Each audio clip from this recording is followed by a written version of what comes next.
Well met, one and all. Anthony of Critical Entertainment here, back again with Dark Souls 3. The game has been out for just over a month internationally, and I've put a couple hundred hours into it and feel like I can talk more about it now. There are many aspects to the Souls games, and everyone has one or more that they really like. The two that are constantly battling for my favorite are the boss fights and the lore. Today I want to talk about the bosses, which are encounters that are consistently fantastic in FromSoft games, and they have a great talent for making the fights spectacles. There are 19 bosses in Dark Souls 3, and I can say for the most part that there aren't any that I strongly dislike.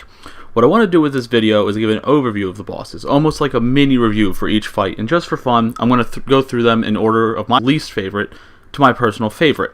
Things that I look at with boss fights include the boss's design aesthetically, the boss's design mechanically, the setup of the fight, the overall spectacle offered by the fight, and the relative challenge presented.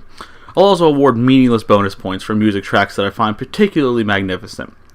Now remember, despite all my time spent with these bosses and what I like to think is some rather in-depth analysis of them, these are all opinions and subjective, especially the least to most favorite order that I'll be presenting them in.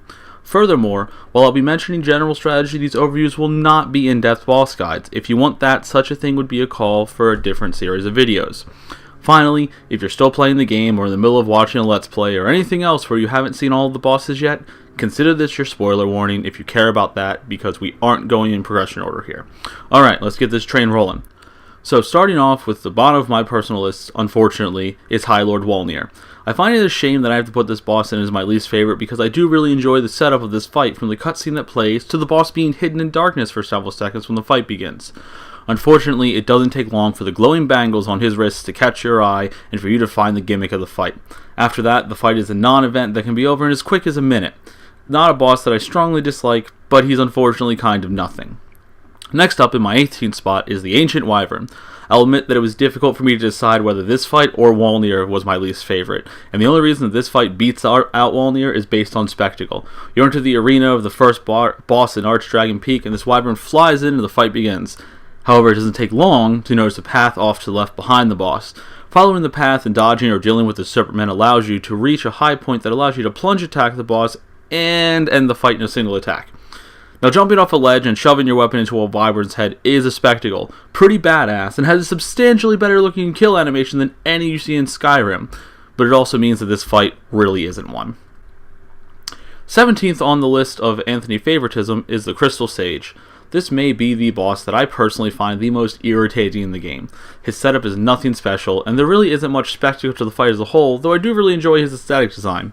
He's a caster with a couple of melee attacks, and the first phase isn't really much of anything as he warps around the arena while you whittle him down. Phase 2, however, turns into an ad boss reminiscent of Pinwheel from the first Dark Souls, except with the possibility to randomly kill you. On paper, Phase 2 is simple. Burn the boss while taking out any of the copies in your way while you do so. The problem is that there is what feels like an RNG chance that the copies will just stun-lock you with spells, and you get to watch your health drain. Granted, this might just be my personal issue. Everyone has their own thing in a Souls game that gives them issues or irritates them, and this might just be mine. Up next, we have the Deacons of the Deep. Despite the fact that this is an ad boss, I'll admit that it's one that I don't mind all that much. The ads don't have a lot of health and they don't deal a lot of damage. More importantly, they are used in what I find to be a very interesting design for the first phase of this fight. When you traverse the boss fog, you see a red orb move into one of the deacons, and you quickly find out that killing the possessed deacon is the only way to damage the boss's health bar. The coolest moment of the fight, though, is when you get the boss to initiate Phase 2, and the Archdeacon comes forth in the center of the room with his hardcore caster friends. This fight is an interesting design, but I have to put it so low on my favorites list due to how easy it is. The deacons are easy to avoid, and if you have a huge sweeping weapon, they're insanely easy to control. Not to mention that this fight is trivialized more than any other in the game with co-op because you can clear the room out. I will give it bonus points, though, for its music track. It really builds the atmosphere with the group of deacons. 16 is the spot where I placed Vort of the Boreal Valley. Vort is a cool boss, in my opinion. The way he spawns into the boss room out of some undulating mash was a pretty cool moment the first time. He is also a take on the guy in armor with a weapon archetype that I enjoy, given his more bestial nature and movements. The risk of frostbite from his weapon also keeps things interesting by keeping you in the mindset of don't get hit. The problem with Vort, however, is that he is extremely simple to fight. All you have to do to defeat Vort is to dodge in close and get beneath him. Sure, in Phase 2 he gets some new moves, including a charge. However, the charge isn't too difficult to dodge and can also be blocked, so it doesn't change anything. Get beneath him. Coming in after Vort on my opinions list is the Curse Rotted Greatwood. The only reason for that is honestly the design of the Greatwood. This boss is a new and interesting design, and I definitely think that the boss looks very cool. This is a gimmick fight, as you damage the boss significantly by damaging and destroying the sacks littered about the boss's body. On one hand, it makes the fight simple once you learn the boss's moveset and know the openings to run in and destroy a vital point. On the other side of that, it does keep you on your toes a bit, as you can't just spam hits on him. The first phase does have ads though, which I dislike. They're easy to avoid and deal little damage, but it can still be irritating. The fight gets very interesting though when you move to phase 2 and get a stage transition as the boss causes the floor to collapse beneath you, dropping you into a pit as it grows another limb to attack you with. Moving into the nebulous section of the list of bosses that I don't have a lack of favoritism towards, but they also aren't high on my favorites, we come to the old Demon King. Generally speaking, I like the design of the Demon King. He's reminiscent of some of the demons bosses from the first Dark Souls, and the fire on his body has various stages of intensity during the fight, playing off the fact of the chaos fading and this once powerful being's fire fading out itself. There's honestly not a whole lot I can say. He's got sound design behind him and he can hit pretty hard, so patience in baiting out the proper attacks is kind of key to this fight.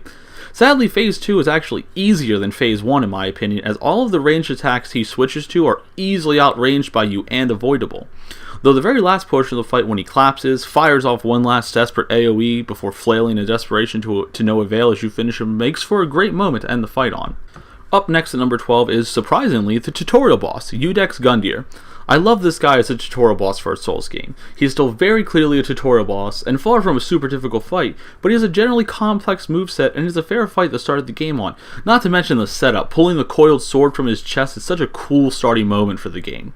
However, a large part of the reason that he comes in at almost halfway up my personal favorites list is the fact that he throws your expectations out the window of just a dude in armor, when he moves to phase 2 and the black mass erupts from his back. He suddenly gains absurd range and sporadic movements as you have trouble figuring out what part of this ungodly creature is what.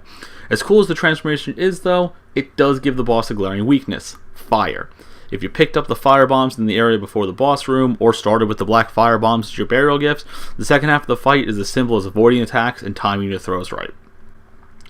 After Iudex, I immediately rank his cousin, Champion Gundyr. I say cousin jokingly, but the lore's a little more complicated than that. That's another topic though. In the familiar Untended Graves, you find the familiar Champion Gundyr. He's very similar to Iudex Gundyr in his first phase. He's got a couple of moves that Iudex didn't, and he's definitely more aggressive. But the main difference comes when he moves to phase 2. He takes a stance, his eyes turn around, and the aggression and the damage gets turned up to 11. No transformation this time around. Instead, Champion Gundyr gets more new moves, more aggression, and disgusting damage buff. In phase 2, Gundyr hits like a semi and can turn on a dime. Definitely one of my favorite dude with armor boss fights across the entire series due to his complex moveset and the fact that you can't just solve the fight by circle strafing. I'll honestly admit that the reason I rank him above Iudex is due to the sheer difficulty this fight can present. Moving into the top 10, we get to Osiris, the Consumed King.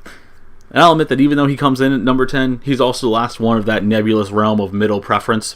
That doesn't change things I enjoy about him. I find his aesthetic design extremely interesting, and he's a very vocal boss. He speaks to you during the intro cutscene, making for an interesting setup. As the fight continues, he'll speak more in reference to his child that he believes he's holding for the first half of the fight. During the first phase, he has some melee attacks, but he also casts spells. Things get rather interesting when he moves to phase 2 though, which is accompanied by more vocalization from the boss, and he turns into a Bloodborne boss. A monster in all fours that gains new charging attacks that can wreck you if you're not careful. However, if you have played Bloodborne, you can also figure out how to fight this boss.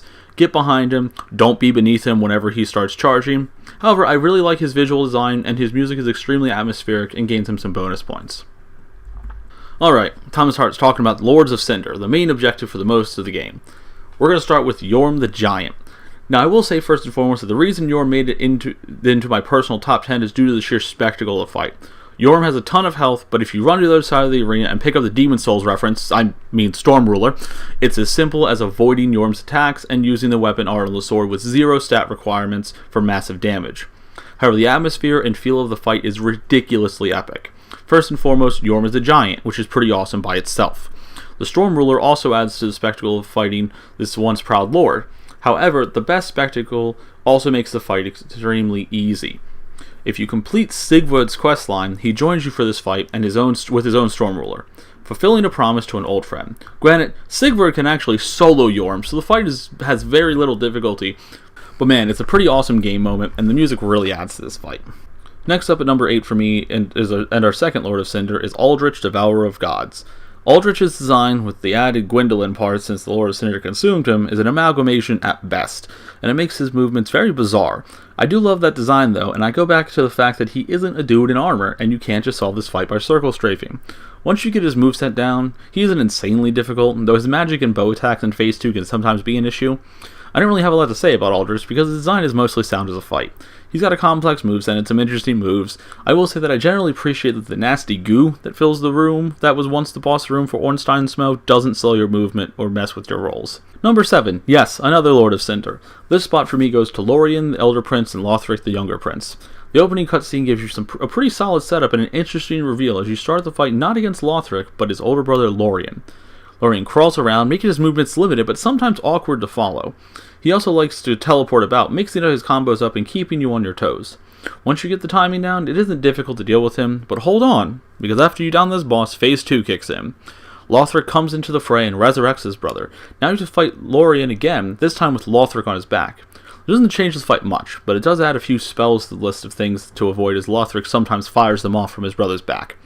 Taking down Lorien again will prompt Lothric to resurrect him once again at half health, but also gives you a chance to wail on the young prince.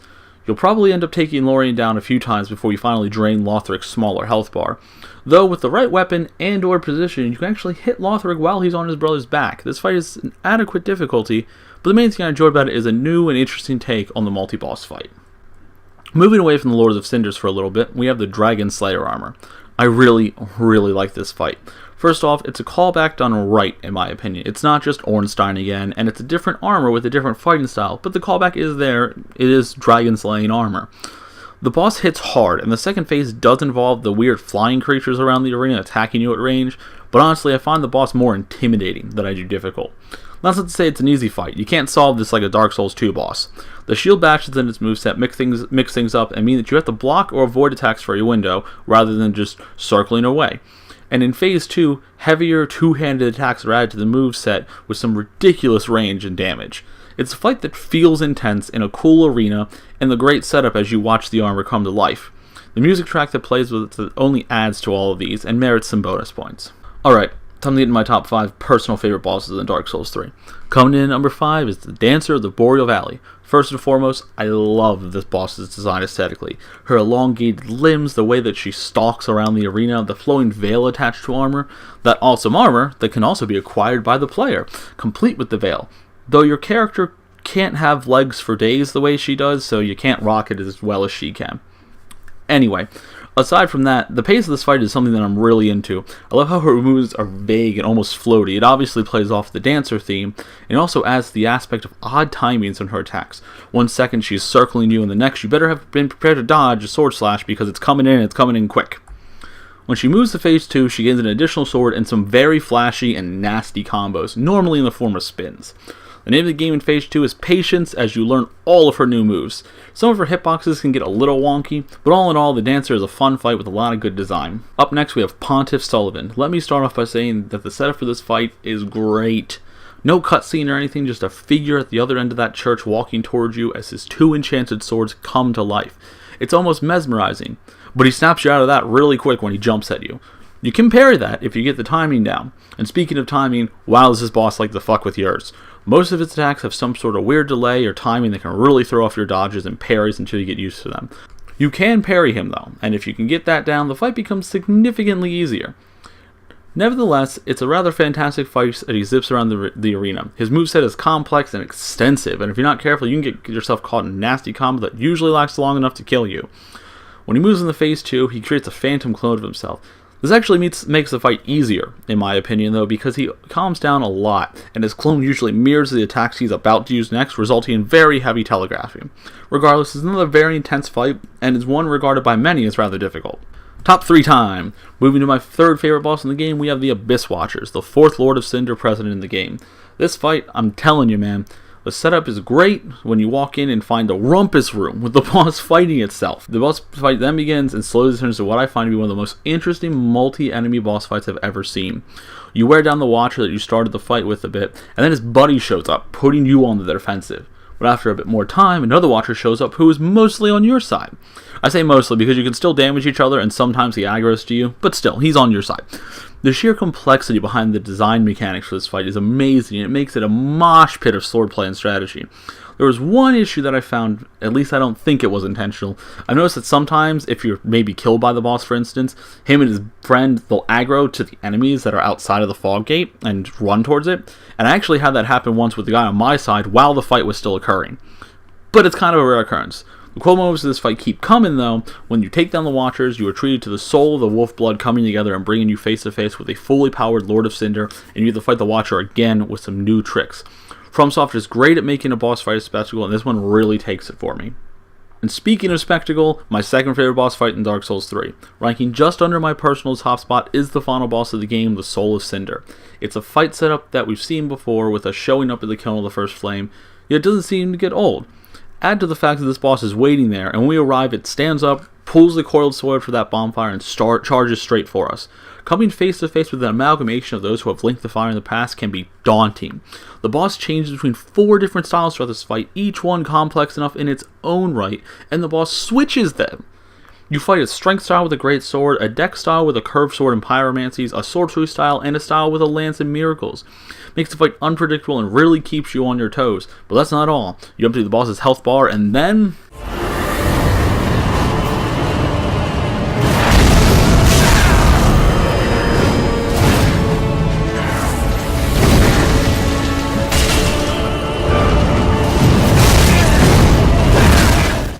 boom!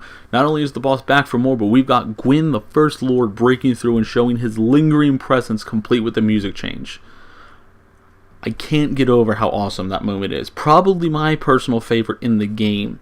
Add to it that they fixed the glaring weakness Gwyn had, which is that he could be parried, and you've got an epic confrontation to end the series on. Finally, we get to my favorite boss fight in Dark Souls 3, the Nameless King. To start off, I am perfectly willing to admit that this is a boss fight that was a wall. Probably the only real wall I hit on my first playthrough. He's got some difficulty to him until you really learn him.